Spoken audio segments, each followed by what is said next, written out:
Horror कहानियां थी। अगली मौत किसकी?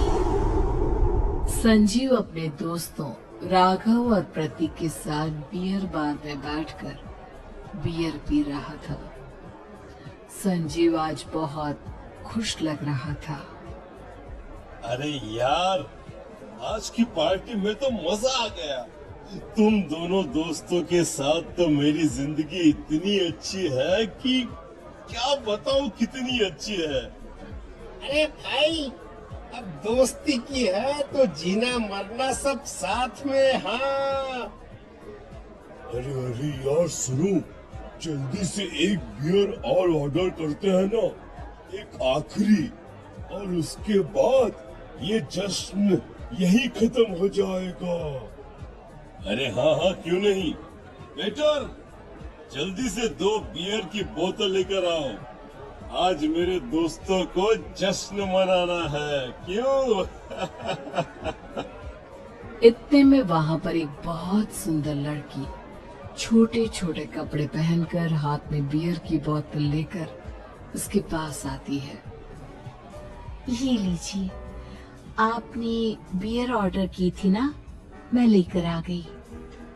क्या बात है यार, इस बार के वेटर तो बड़ी सुंदर है। अब बियर लेकर आई हो तो अपने हाथों से ही पिला दो ना।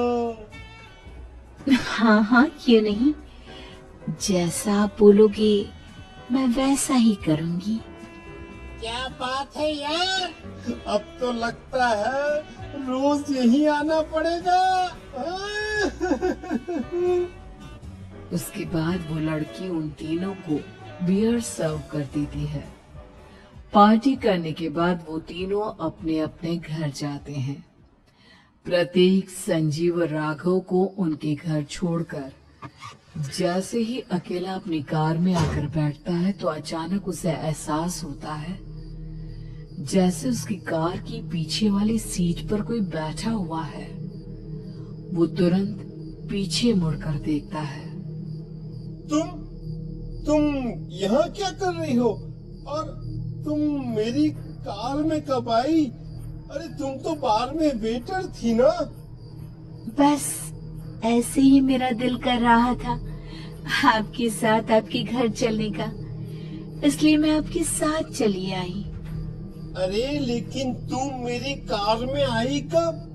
अभी कुछ देर पहले तो यहाँ पर मेरे दोस्त बैठे हुए थे। प्रतीक के इतना बोलते ही उस लड़के का चेहरा खतरनाक तरीके से बदल जाता है।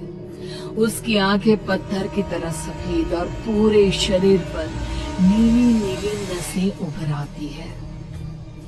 गाड़ी चलाओ, पूरी स्पीड में चलाओ, और अगर तुमने गाड़ी रोकने की कोशिश भी की तो मुझसे बुरा कोई नहीं होगा। डर की वजह से प्रतीक के पसीने छूटने लगते हैं। उसका शरीर बुरी तरह से कांप रहा था। प्रतीक बिना कुछ सोचे समझे कार को फुल स्पीड से चलाना शुरू करता है। चलते चलते वो शहर से दूर एक पहाड़ी पर पहुंच जाता है और सामने अब सिर्फ पहाड़ी का किनारा दिख रहा है, जिसे देख प्रतीक घबराकर अचानक से कार को ब्रेक लगाता है। देखो देखो देखो देखो, मुझे छोड़ दो मुझे। अगर अगर अगर मैंने गाड़ी जरा सी भी आगे बढ़ाई तो हम दोनों नीचे गिरकर मर जाएंगे। ये तो तुम्हें पहले सोचना चाहिए था ना। अब कुछ नहीं हो सकता।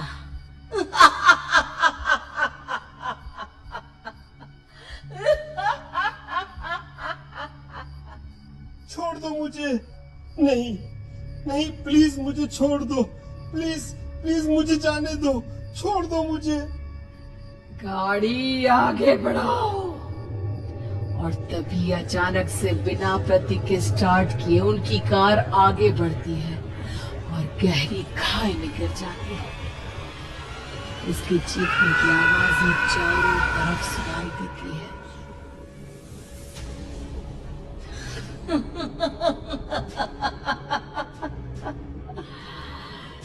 तुझे मारकर मेरे कलेजे में जल रही आग को थोड़ी शांति तो मिल गई, लेकिन अभी ये कहानी खत्म नहीं हुई।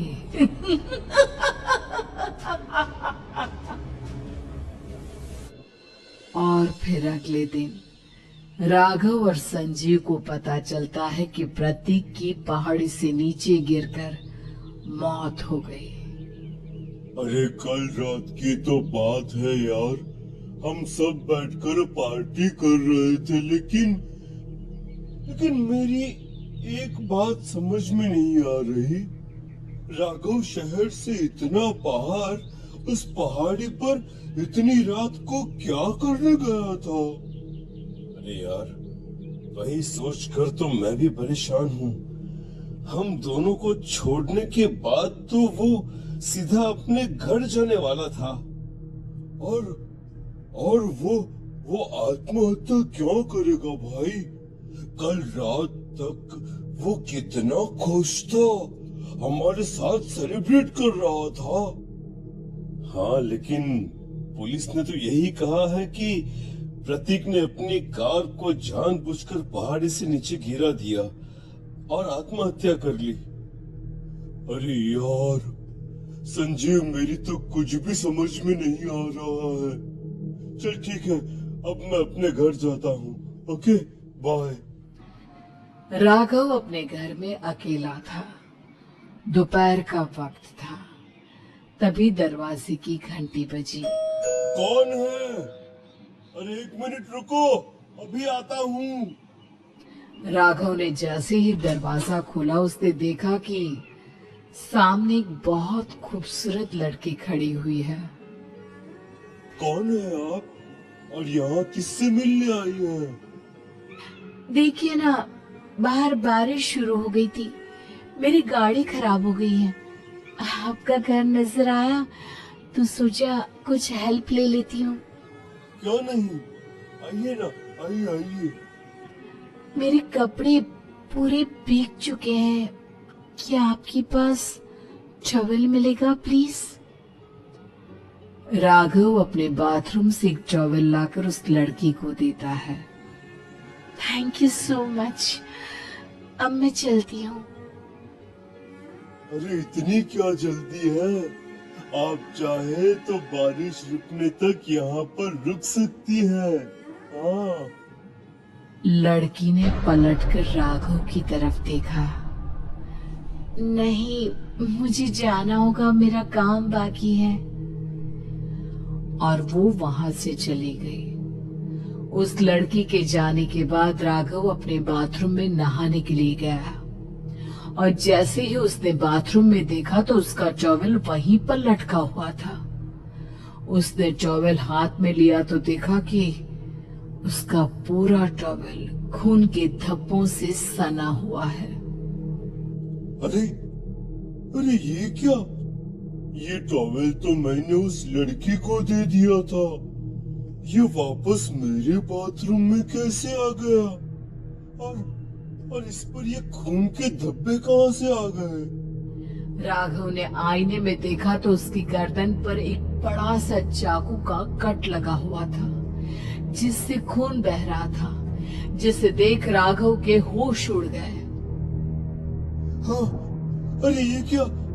मेरी गर्दन इतनी ज्यादा कटी हुई है और मुझे दर्द भी नहीं हो रहा है। ये क्या हो रहा है मेरे साथ? राघव घबराकर बाथरूम से बाहर आया और अपना मोबाइल उठाकर उसने संजीव को फोन लगाया। संजीव जल्दी से मेरे पास आ जाओ। मुझे लगता है कुछ बहुत बड़ी गड़बड़ है, जल्दी आ जाओ। उधर से आवाज आई, लेकिन वो आवाज संजीव की नहीं बल्कि एक लड़की की थी। कुछ अजीब नहीं हुआ है, बस तुम्हारी मौत तुमसे मिलने आई थी और तुम्हें मार कर चली गई।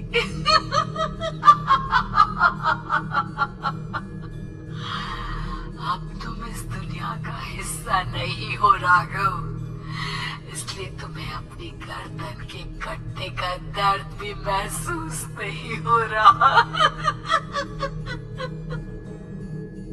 नहीं नहीं, ऐसा नहीं हो सकता, ऐसा नहीं हो सकता। कौन हो तुम? तुम्हारी मौत। अब संजीव के पास खबर पहुंचती है कि राघव ने अपने ही घर में चाकू से गर्दन काटकर आत्महत्या कर ली। ये सुनने के बाद संजीव के होश उड़ गए। वो पसीने से तरबतर हो गया और एक अनजाना डर अब उसके दिल को सताने लगा। संजीव के साथ ही उसका एक छोटा भाई राजीव भी रहा करता था। अपने भाई को इस तरह परेशान देखकर राजीव उसके पास आया। अरे भैया, क्या हुआ भैया? आप इतने घबराए हुए क्यों लग रहे हैं? प्रतीक और राघव की मौत, मेरा मतलब मेरी कुछ समझ में नहीं आ रहा भाई।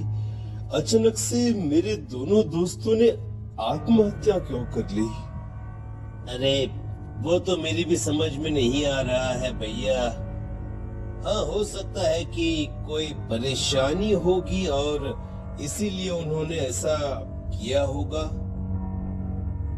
हाँ, लेकिन दोनों की जिंदगी में एक साथ परेशानी और दोनों का इतनी खतरनाक तरीके से आत्महत्या करना, कहीं कहीं ऐसा तो नहीं मैं भी मर जाऊंगा? अरे आप ऐसी बातें क्यों कर रहे हैं भैया? वैसे ही मैं इतना परेशान हूँ। जब से अंजलि ने मेरा साथ छोड़ा है, तब से सब कुछ बहुत अजीब सा हो गया है। रोज रात को डरावने सपने आते हैं। ऐसा लगता है जैसे अंजलि बार बार मेरे सपनों में आकर मुझे डराने की कोशिश करती है। अंजलि का नाम सुनते ही संजीव की आंखें फट गई और उसके गले में आवाज अटक गई। उसके चेहरे पर घबराहट साफ नजर आ रही थी। कौन थी वो लड़की जिसने प्रतीक और राघव को आत्महत्या की आड़ में मौत की घाट उतार दिया? और कौन थी अंजलि जो बार बार राजीव के सपनों में आकर उसे डरा रही थी? अंजलि का नाम सुनकर संजीव इतना घबरा क्यों गया? इन सवालों के जवाब जानने के लिए देखिए इस खतरनाक कहानी का अगला भाग।